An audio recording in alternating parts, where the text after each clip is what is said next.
मानसिक गोलामी हर को मोनेया जे निये बोंगा बुरु देवा सेवाय लेनखान जनिक खान सान्ताड़ा से इnye से आबोआ जनिक खान सान्ताड़ जुदी मोनेया जे उनी दुर्गा पूजा कराय से सरस्वती पूजा से लक्ष्मी पूजा मनसा पूजा कराय ताहले ओना दो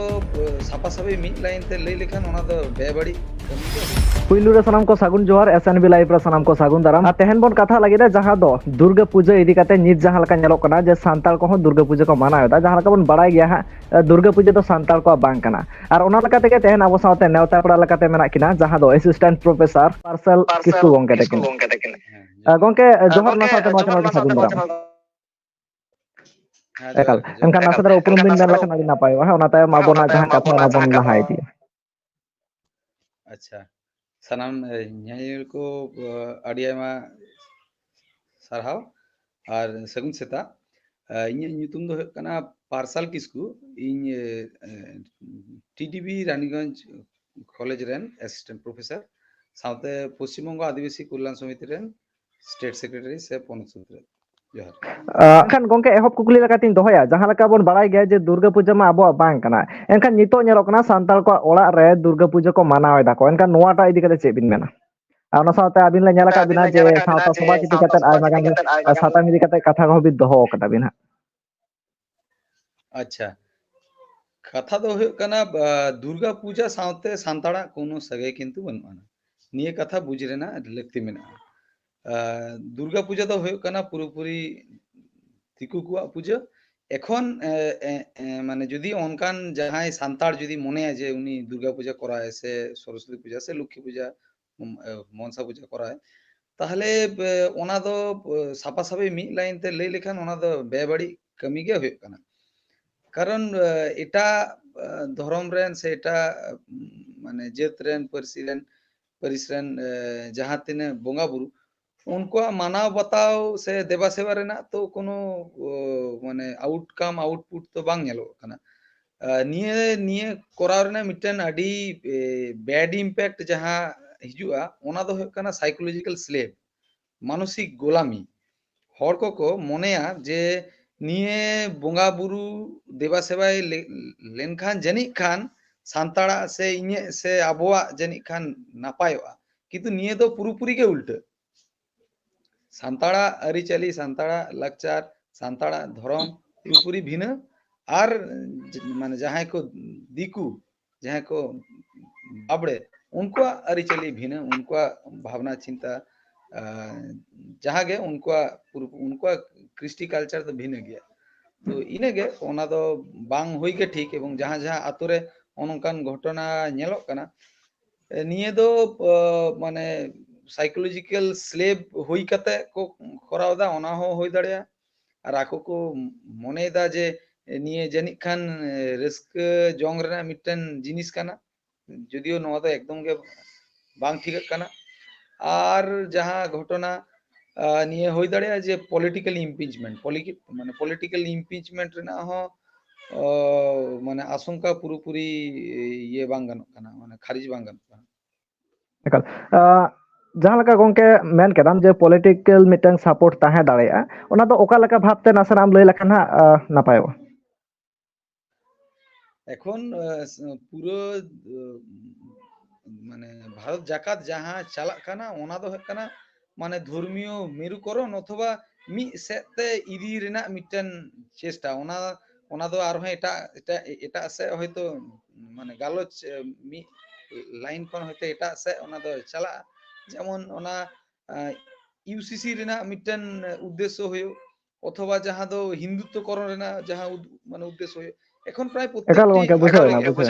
আতো মানে আতরেগে মানে নেলগোয়া যে কোনো হনুমান মন্দির অথবা কোনো মিটন দিকু কোয়া মন্দির ওনাগো কিন্তু মানে নেলগোয়া তো তিহিন খন গেল শর্মা লাহারে হ যাহা যাহা আতরে হনুমান মন্দির সে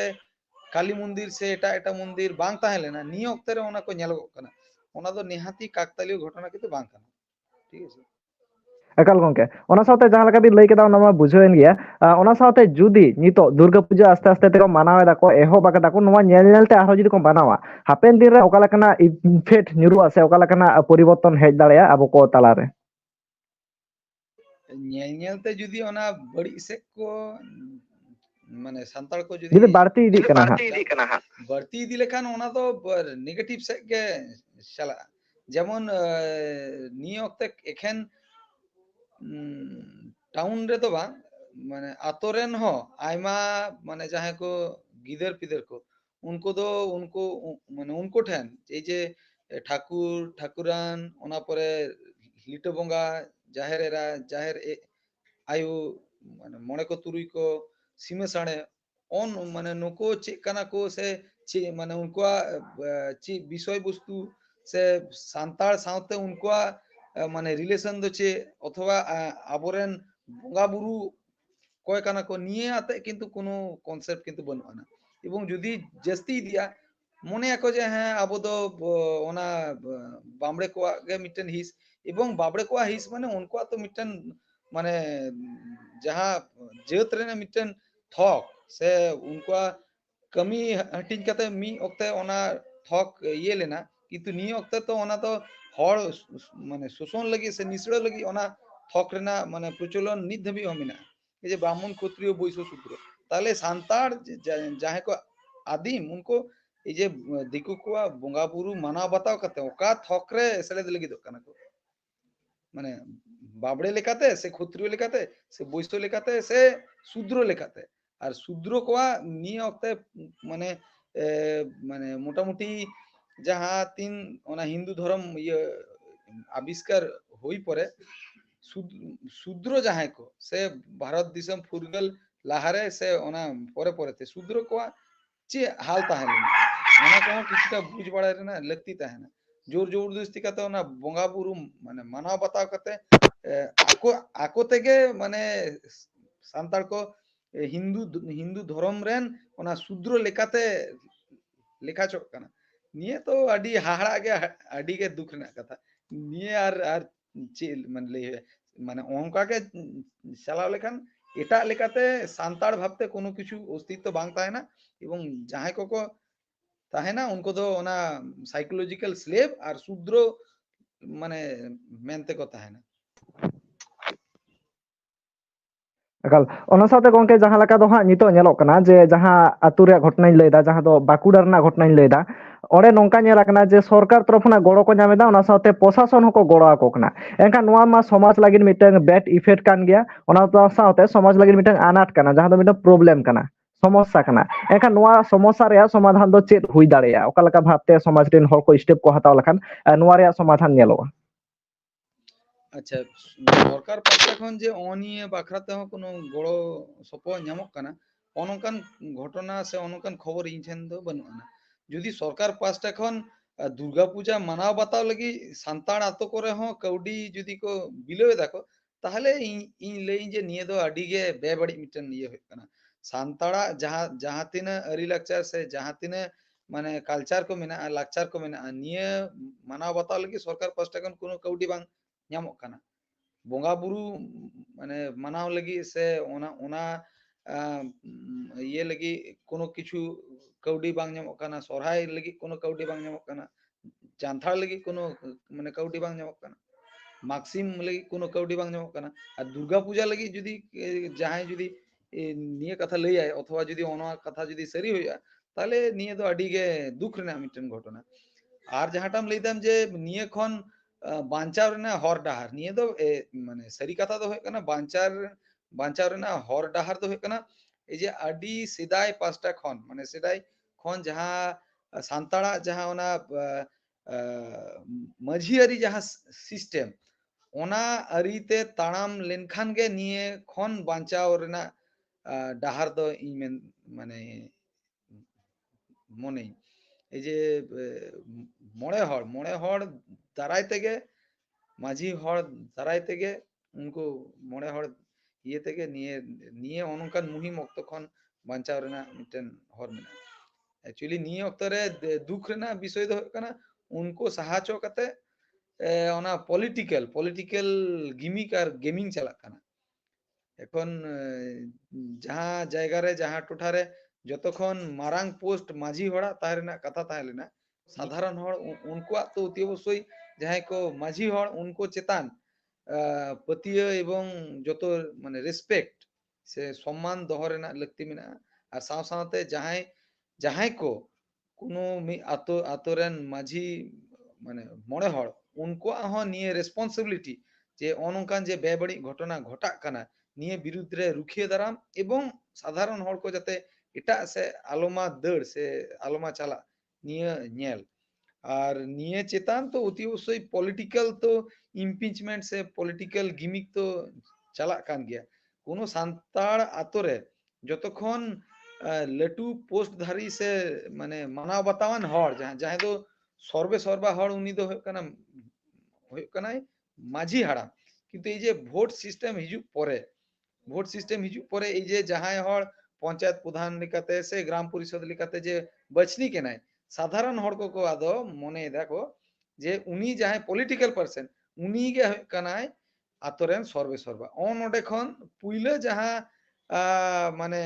धसाव से धसुर से चलाव रेना हर डाहार एतोबेना तारपरे तो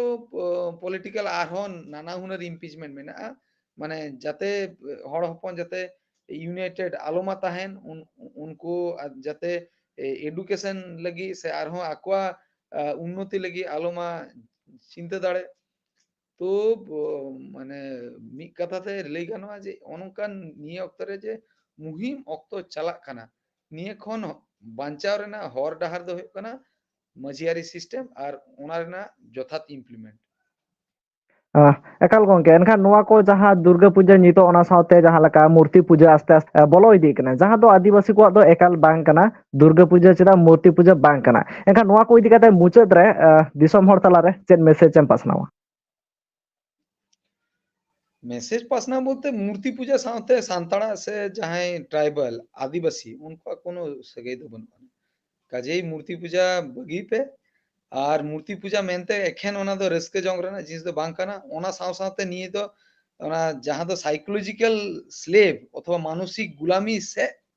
सांताड़ जहां को ओना मूर्ति पूजा को कराव दा उनको जे चला कना को उनको किंतु माने बाको बुझ दाड़े कना को ओना दो हुयुग कना मिद लेकाना स्ट्रेटेजी गेम मानाव मानावते पलाव पलावते मानाव मानावते पलाव पलावते आको को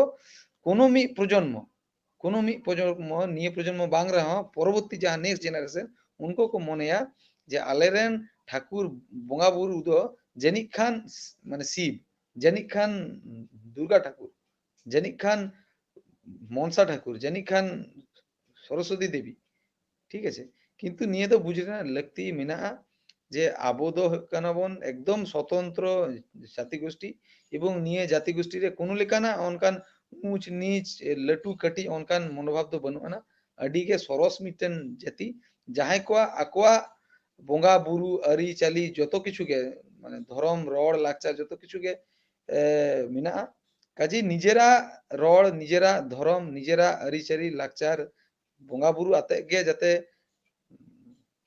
ताहेन माबन निये गे अरदास एवं निये पालाव लेखान गे निजेर मुद्रे मिटन दाड़े आटकार ताहेना एवं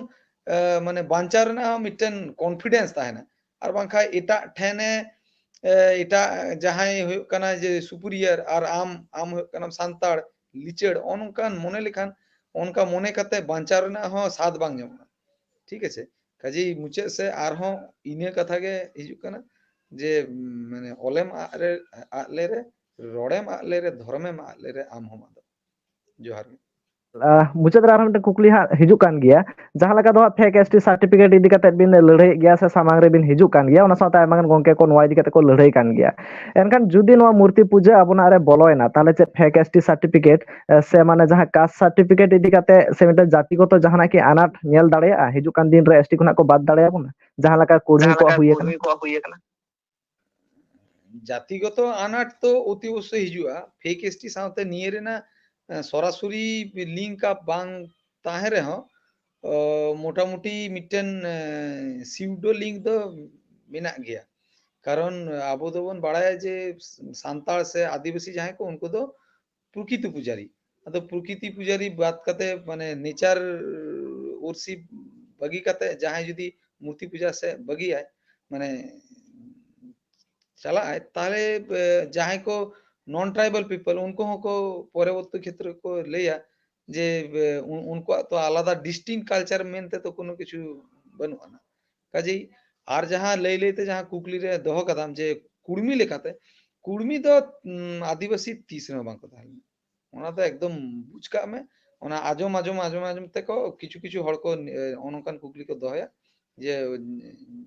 चेलेका ক্ষত্রিয় কুর্মী तो চিরকালে গে ক্ষত্রিয় কুর্মী